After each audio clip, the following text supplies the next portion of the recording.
I'm really happy to be here. I think this is an incredibly important topic for communities to be talking about and for compiling panels of folks who are working on these issues. So I thank both Senator Chang and Representative Clemente for inviting me and for all of you to spend this evening talking about these really tough topics. And I think it's especially appropriate as we kind of close out Sexual Assault Awareness Month, which is April, and to talk about some of the ways that we can both be aware of the problems in our community, support survivors, and hopefully move toward preventing these types of crimes. So tonight I'm going to talk about two things, and I'd like to kind of highlight first the importance of victim advocacy work for survivors and their healing, and I'd like to talk to you more about the importance and value of approaching these cases, investigations through a multidisciplinary approach.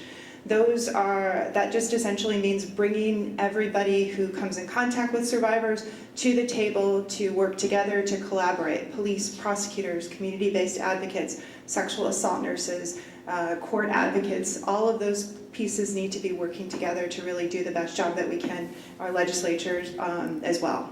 So I plan to kind of talk about these themes in the context of my own life and the work that I did on two particular cases during one 6-month period in my life. But I'm absolutely a true believer that a multidisciplinary approach is the best approach for survivors.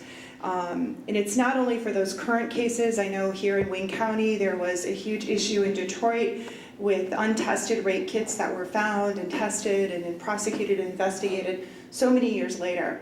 That's not a problem that's unique to Detroit. There's over 400,000 untested sexual assault evidence kits throughout the country that were shelved and untested, that many cities are facing this issue. We had over 2,000 in Michigan beyond just Detroit. So it's not just a Detroit problem, it's not just an inner city problem.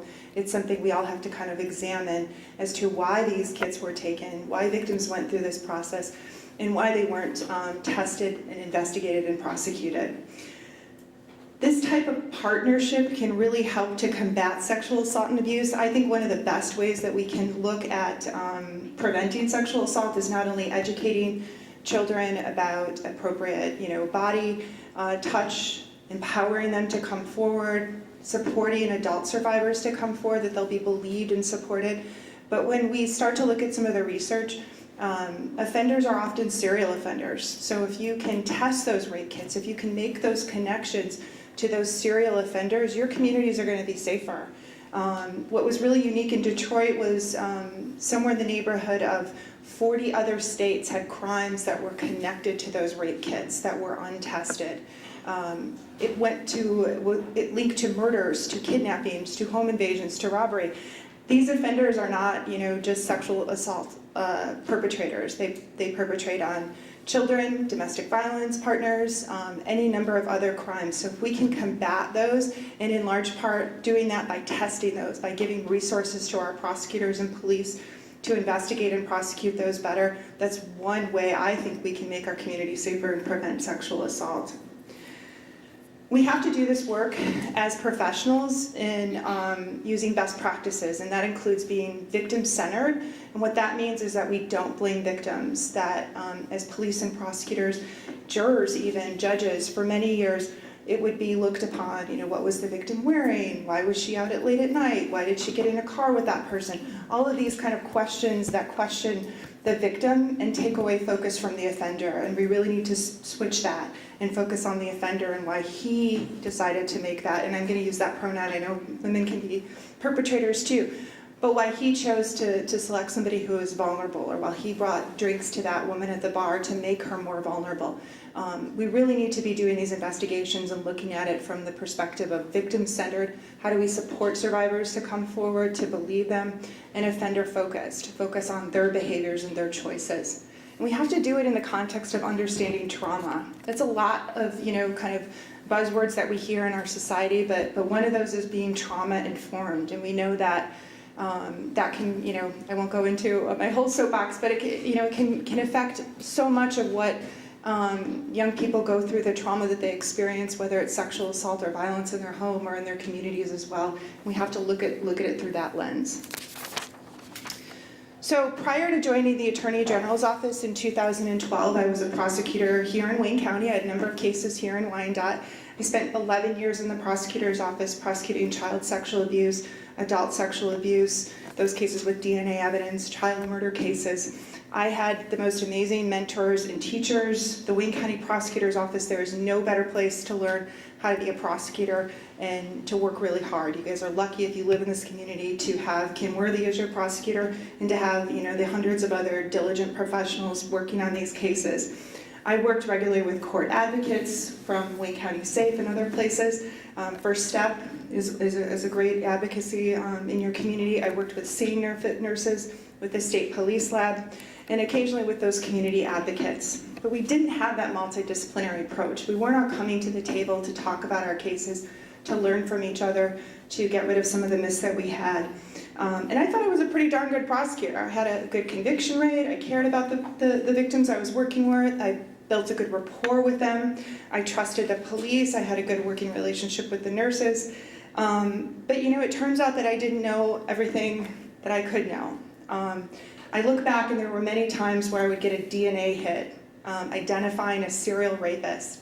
And I would hurry up and pick up the phone to call that victim to tell her that her crime has been solved, much like Law & Order SVU 10, 12, 15 years later. And I really thought I was coming in as a white knight on this horse, bringing this good news to this victim without really fully understanding what that meant to her, right? To pull off that Band-Aid so many years later, to share that information. I think back and I think how cruel it was because I would hang up the phone and I would feel good about myself, but I don't know what that victim went through because I wasn't there in person to share it with her. I wasn't providing her with great advocacy or counseling. Oftentimes those women had moved on in their life and hadn't told their husband or partner that they'd even experienced a brutal sexual assault. So I may have inadvertently, caused additional trauma and pain. And I think, what I try to do now when I speak to prosecutors and police is to really fully inform them that we have to work together in partnership to support victims, to make sure that they're healing, and to make sure that they're getting the services that they need.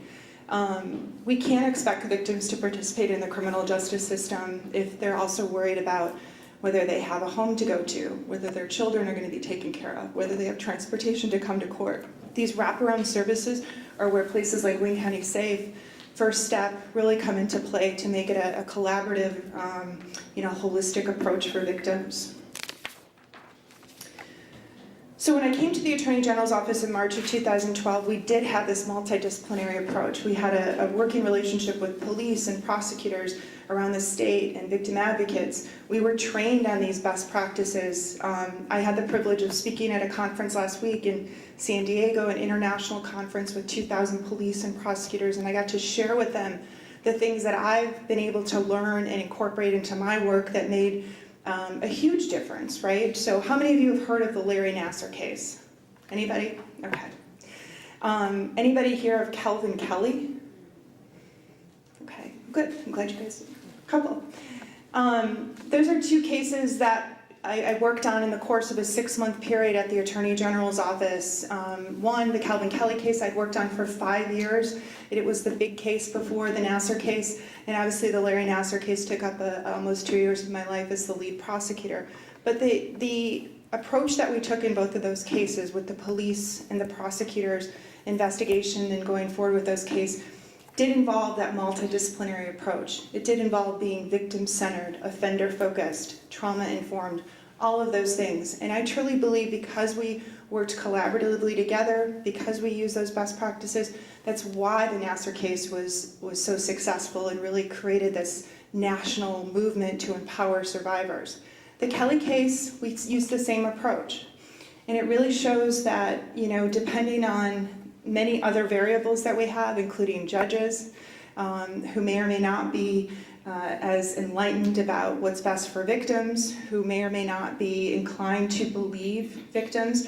And I can tell you this, we're not looking for judges who are going to be, pro-prosecution or pro-defense. I want a judge who's like an umpire. They're going to call balls and strikes, they're going to follow the law, they're going to follow the rules, they're not going to be on my side or the other side, they're just going to be inherently fair. And what we saw in the Calvin Kelly case is, in fact, we had a courtroom that was incredibly pro-defense, who didn't follow the law, who didn't, support survivors in their healing process, who didn't apply the law as was written, by our legislators. And in that case, just to give you a little bit of background, we had a defendant who was a serial rapist truck driver, and he would travel the country, and we linked him to 11 rapes spanning 4 states over the course of 25 years. And no state had ever prosecuted him before we prosecuted him at the Attorney General's office. We went up and down the Court of Appeals for about 4 years because we had one case in Michigan, but we had 10 other victims who were willing to come forward who had the same experience. This man would use a weapon, he would befriend these women, he would get them into their truck, and it was like Dr. Jekyll and Mr. Hyde. He would then turn into this kind of monster and sexually assault them, threaten to kill them, and do so in an incredibly violent manner. These women were able to get away from him, and they immediately went to the police. They reported their assault. They went through an incredibly invasive sexual assault exam, had evidence collected. They cooperated with the police. But there was that victim blaming, those things we talked about, right? Where the police would ask them, why were you out at 2 in the morning? Why were you getting into the car with this person? Were you a prostitute? Were you involved in drugs, right? I can tell you prostitutes can get raped, drug users can get raped. They're incredibly vulnerable, in fact, and are often prone to sexual assault. So the judge wouldn't let us bring in those other victims to show his pattern of behavior. We had to go up and down the Court of Appeals, and ultimately 4 years later, the victims had already been waiting almost 10 years for their cases to be prosecuted. We went forward, and we put as best of a case we could. I would have probably bet $1 million that it would have been a guilty, and at the end of the day, the jury walked him. They found him not guilty, and they let him out. I can tell you it was devastating to not only me, but also my victims. And one of my victims, Shawana Hall. Does anyone know who Shawana Hall is? Anyone ever heard of Rachel Denhollander? Anybody heard of Allie Reisman? Prominent survivors from the Nassar case, right? Shawana Hall was a survivor from the Calvin Kelly case. She came forward and was willing to talk about the rape that happened on her 31st birthday. And she went through a court process that lasted 4 or 5 months. And she went through a jury trial. And she got that not guilty verdict, and it destroyed her life. And she self-medicated, and about a month after the court hearing, about a month before Larry Nassar pled guilty, Shawana Hall died of an accidental drug overdose.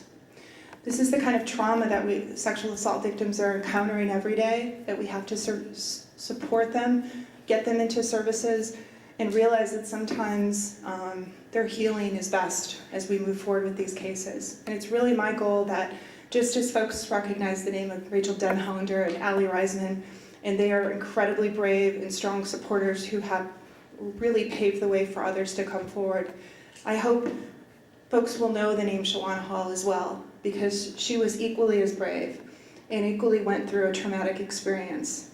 And in my experience prosecuting these cases for 20 years, there are more Shawana Halls than Rachel Denhollanders out there. Most of the victims don't have media attention, don't have magazine covers, don't get to go to the ESPY Awards and have the world support them. We had folks doing GoFundMe accounts and sending in books and writing quilts, and just a tremendous international outpouring of support for the Nassar survivors. Justifiably so. Those young women went through a horrific experience.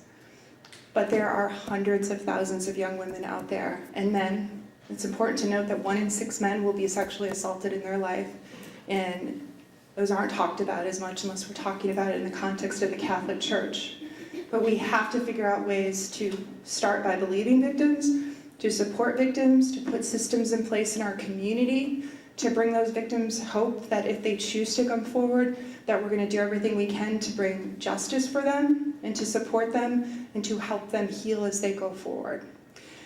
So I'm really proud of the work I've done. I have transitioned now to working on policy issues, and I get the privilege of working with these 2 women to my right who are fearless leaders, I think, on this issue. And I now work for a state board where the Michigan Domestic Sexual Violence Prevention and Treatment Board, where we advocate on behalf of the state as a state partner on sexual assault, domestic violence, and stalking issues and really seek to be the state leader on these issues. So there were many pieces of legislation that were introduced following the Nassar case. And you know, I truly believe that if we can educate more people, there is a prevention element within that education. There's a lot of work that we have to do within our society in order to kind of, you know, get rid of some of the societal myths that we had, this victim blaming activity. But I'm incredibly hopeful. I'm glad that you all are here and have committed to this issue, and that's what keeps me moving forward despite so much tragedy and trauma that I have seen firsthand that can come from these types of cases.